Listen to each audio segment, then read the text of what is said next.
গত ৫৩ বছরে যে পলিটিক্যাল ইনস্টিটিউশনের জায়গায় বিএনপি একটি বড় দল এবং তাদের একটি বড় ভোট ব্যাংক রয়েছে, এটা তো অস্বীকার করার কোনো জো নেই। এবং তাদের লিডারশিপের জায়গা থেকে তাদের অনেক ব্যর্থতার পরিচয় রয়েছে, সেটাও অস্বীকার করার জন্য বাংলাদেশে আরো জামায়াত ইসলামী রয়েছে, আরো ছোট অনেকগুলা পার্টি রয়েছে। জনাব নাসিরউদ্দিন পাটোয়ারী সম্প্রতি একটি গণমাধ্যমের একটি সাক্ষাৎকারে আপনি বলেছেন যে চাইলে আপনারা বিপ্লবী সরকার গঠন করতে পারতেন, কিন্তু করেননি। আপনারা বিএনপির ক্যাপাবিলিটি দেখতে চেয়েছেন, নিজেরা বিরোধী দল হিসেবেও থাকতে চেয়েছেন, এবং আমার প্রশ্ন হচ্ছে বিএনপির কোন কোন সক্ষমতা আপনারা দেখতে চেয়েছেন, একটু যদি ব্যাখ্যা করতেন। বিএনপির একটি সক্ষমতা আমরা কিন্তু একটি জাতীয় সরকারেরও তাদেরকে বলেছিলাম, কিন্তু তারা সে জাতীয় সরকার গঠনে প্রস্তুত হয়নি। জি, আমরা সে জায়গা থেকে যখন আমরা বিপ্লবী সরকার গঠন জাতীয় সরকারের প্রসঙ্গ যদি আসে, তাদের সাথে আপনারা থাকছেন? জাতীয় সরকারের রূপরেখাটা কেমন হবে এ পর্যন্ত জনগণ পায়নি। আমরা শুনেছি যে একটি ইউনিটারি গভর্নমেন্টের কথাবার্তা তারা বলছেন, কিন্তু সেই ইউনিটারি গভর্নমেন্টের রূপরেখাটা কেমন হবে বা অন্যান্য দল কিভাবে থাকবে এবং এটা কি নতুন কি বাকশাল সৃষ্টি হচ্ছে কিনা, সেই বিষয়টার প্রতি হলো আমরা তীক্ষ্ণভাবে নজর রাখছি। কিন্তু বর্তমান যে উপদেষ্টা মণ্ডলী রয়েছেন, পরিষদ রয়েছেন, এটাও কিন্তু একটা ইউনিটারি গভর্নমেন্টের মতনই চলছে। এখানে ছাত্র উপদেষ্টা রয়েছেন 2 জন এবং একজন প্রথমে হলো সিনিয়র সচিব ছিলেন, পরবর্তীতে হলো উনি উপদেষ্টা হয়েছেন, এখন টোটাল 3 জন রয়েছেন। এখানে কিন্তু বিএনপি মনে অনেক রয়েছেন, অন্যান্য দলেরও অনেক রয়েছেন, সিভিল সোসাইটি রয়েছেন। ফলত আমরা বিএনপি যে ইউনিটারি গভর্নমেন্টের কথা বলছে, ভবিষ্যতে এটা কেমন রূপরেখা হয় সেটা অনুযায়ী দেখবো, যদি জাতির সামনে স্পষ্ট হয়।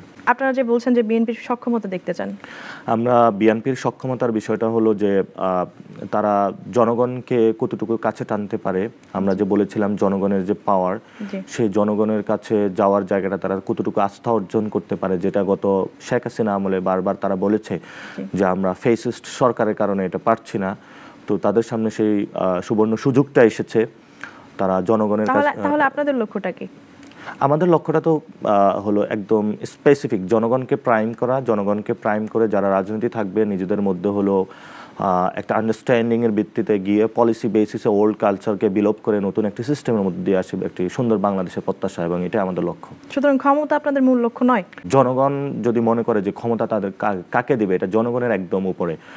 আমাদের মূল জায়গাটা হলো জনগণকে ফোকাস করে কেন্দ্র করে কাজ করা। আমরা মনে করি জনগণের যেই ক্ষমতা আর স্টেট বা সরকারের যে ক্ষমতা, এই দুইটার মধ্যে পার্থক্য করা প্রয়োজন। এবং স্টেট যখন জনগণের বিরুদ্ধে দাঁড়িয়ে যাবে তখন আমরা জনগণের পক্ষে চলে যাব, আর স্টেট যখন জনগণের পক্ষে থাকবে আমরা সেই স্টেটের পক্ষে থাকবো। বাংলাদেশে তো আরো রাজনৈতিক দল আছে, আপনারা বিএনপিকেই কেন ফেস করতে চাইলেন?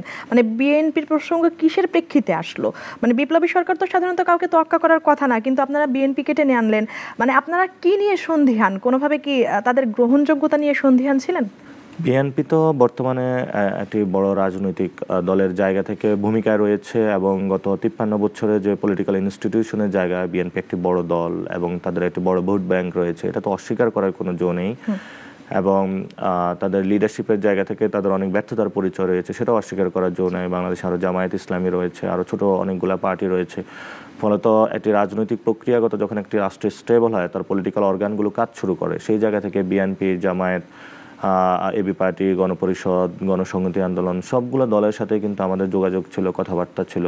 ফলত বিএনপির একটি বড় সাপোর্ট বেস থাকার কারণে এই কথাটা বেশি প্রাসঙ্গিক হয়ে উঠেছে, কিন্তু এখানে অনেকগুলো দলই আছে। জি, কিন্তু বিএনপিকে কোনোভাবে মানে আপনারা চোখে আঙুল দিয়ে দেখাতে চান যে আওয়ামী লীগের মতোই তারা আসলে জনবিচ্ছিন্ন হয়ে পড়েছে? জনগণের রাজনৈতিক দলে পরিচিত হওয়ার পরে এই দলটা আবার কিন্তু লিডারশিপ ক্রাইসিসের কারণে জনগণের সেই এক্সপেকটেশনটা ফিল আপ করতে পারছিল না।